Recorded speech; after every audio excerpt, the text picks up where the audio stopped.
नमस्कार। आज हम भारत के एक बहुत बड़े ऑनलाइन पेमेंट और वॉलेट प्लेटफॉर्म, जिसे हम XYZ कहेंगे, उसके बिजनेस मॉडल को थोड़ा गहराई से समझ रहे हैं।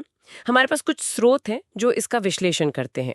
कोशिश करेंगे समझने की कि ये इतनी तेजी से कैसे फैला और आज ये किस तरह काम कर रहा है ना। शुरुआत एक काफी चौंकाने वाले आंकड़े से करते हैं। 45 करोड़ से ज्यादा रजिस्टर्ड यूजर्स। और ये सब शुरू हुआ था, सोचिए, फोन रिचार्ज को आसान बनाने के एक छोटे से विचार से। तो चलिए देखते हैं ये कहानी कैसे खुली। सबसे पहले ये समझना जरूरी है कि XYZ ने असल में किस प्रॉब्लम को सॉल्व किया। बिल्कुल। देखिए, उस समय भारत में ज्यादातर लोगों के पास बैंक खाते थे ही नहीं।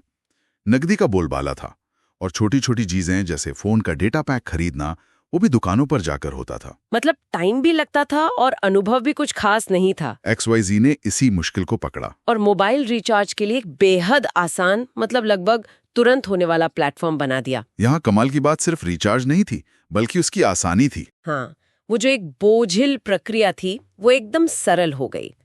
लेकिन ये सिर्फ रिचार्ज तक तो सीमित नहीं रहा है ना। ये तो एक वॉलेट, मार्केट प्लेस, यहाँ तक कि एक वर्चुअल बैंक जैसा बन गया। इसमें वो RBI लाइसेंस वाली बात मुझे काफी दिलचस्प लगी। क्या वो बाकियों से कुछ अलग था? हाँ, सही पकड़ा आपने। ये सिर्फ रिचार्ज से कहीं कहीं आगे निकल गया। और वो RBI लाइसेंस, वो वाकई एक छुपा हथियार जैसा साबित हुआ है।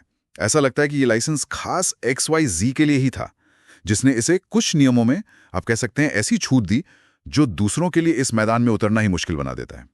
ये एक तरह का रेगुलेटरी मोट, मतलब नियामक खाई बन गया। इसके साथ ही वो जो ऐप का सिंपल डिजाइन था, कम पढ़े लिखे लाखों भारतीयों को ध्यान में रखकर बनाया गया, वो भी एक बहुत बड़ी ताकत है। अच्छा, तो लाइसेंस ने एक मजबूत नींव डाल दी। हाँ। फिर ये इतना बड़ा कैसे बना? सिर्फ ऐप की आसानी तो काफी नहीं होगी ना? नहीं, बिल्कुल नहीं। उसके बाद आई रणनीतिक साझेदारियां बैंकों के साथ, पेमेंट गेटवे और एस्क्रो सेवाओं के लिए उन कंपनियों के साथ जुड़े जो ग्राहकों से बिल वगैरह वसूलती हैं। फिर हुई जोरदार ब्रांडिंग, क्रिकेट मैच, टीवी विज्ञापन, इनसे लोगों में पहचान बनी, भरोसा बना। और फिर आया वो बड़ा मोड़, नोटबंदी। मैंने सुना है कि उसने तो जैसे रॉकेट ही लगा दिया इसके पीछे। हाँ, बिल्कुल। 2016 की नोटबंदी वो एक, कह सकते हैं, अप्रत्याशित बूस्टर डोज साबित हुई। जब नकदी की किल्लत हुई तो लोग डिजिटल भुगतान की तरफ भागे। कहते हैं 1 महीने से भी कम समय में XYZ के यूजर्स 2 करोड़ से ज्यादा बढ़ गए। यहीं पर वो, क्या कहते हैं, नेटवर्क इफेक्ट काम करता है। जितने ज्यादा लोग इसे इस्तेमाल करते हैं, ये उतना ही ज्यादा उपयोगी और जरूरी बनता जाता है और लोग जुड़ते जाते हैं। कमाल है। तो ये इतना बड़ा बन गया, पर सवाल उठता है कि पैसा कैसे कमाता है? इसके पीछे का गणित क्या है? कैसे चलता है ये सब? देखिए, कमाई के मुख्य तौर पर 2 रास्ते दिखते हैं। पहला तो है कमीशन। जब ग्राहक प्लेटफॉर्म का इस्तेमाल करते हैं, चाहे रिचार्ज करें, और हर रिचार्ज पर 2-3% कमीशन, और ये बाजार के बड़े हिस्से पर काबिज हैं। या मार्केट प्लेस पर खरीदारी करें, जहां 1000 से ज्यादा ब्रांड्स की दुकानें हैं, उनसे कमीशन मिलता है। या फिर वॉलेट से रिटेलर को भुगतान करें, तो रिटेलर से कमीशन। मतलब हर जगह XYZ कुछ न कुछ कमाता है। अच्छा, और दूसरा रास्ता? दूसरा रास्ता है एस्क्रो खातों से कमाई। एस्क्रो खाते, वो क्या होते हैं? हाँ, ये वो सुरक्षित खाते होते हैं जहां ग्राहकों का पैसा लेन देन पूरा होने तक रखा जाता है।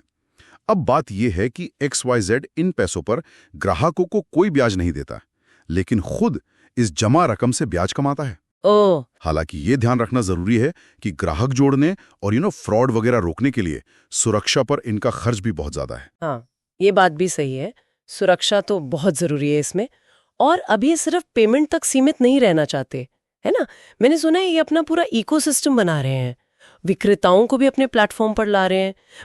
एक तरह से WeChat जैसा कुछ करने की कोशिश। बिल्कुल, कोशिश यही है, एक बंद इकोसिस्टम बनाने की, जहां ग्राहक और विक्रेता दोनों इसी प्लेटफॉर्म पर रहें, कहीं और ना जाएं। ये इकोनॉमीज ऑफ स्केल, यानी बड़े पैमाने की अर्थव्यवस्था का फायदा उठाने की रणनीति है। मतलब जैसे जैसे ग्राहक और लेन देन बढ़ते हैं, हर लेन देन को संभालने की लागत कम होती जाती है। अलीबाबा और अमेज़न भी कुछ ऐसे ही करते हैं, है ना? हाँ, बिल्कुल।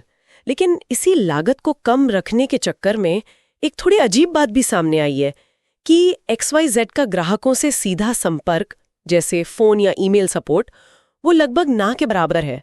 ये थोड़ा अजीब नहीं लगता इतने सारे यूजर्स के लिए? हाँ, ये वाकई एक चौंकाने वाला पहलू है, खासकर इतने बड़े कस्टमर बेस के लिए। ये साफ तौर पर लागत घटाने की रणनीति है जो कई ई-कॉमर्स कंपनियां अपनाती हैं। लेकिन ये सवाल जरूर खड़ा करता है कि क्या ये लंबे समय में चलेगा? तो संक्षेप में देखें तो एक आसान रिचार्ज प्लेटफॉर्म ने भारत की एक जरूरत को समझा, फिर खास लाइसेंस और नेटवर्क इफेक्ट का फायदा उठाया, नोटबंदी जैसे बाहरी मौकों को भुनाया और रणनीतिक चालों से एक विशाल डिजिटल दुनिया खड़ी कर दी। बिल्कुल, और यहीं पर वो बात फिर सामने आती है जो आपने उठाई, ग्राहक सेवा की कमी वाली।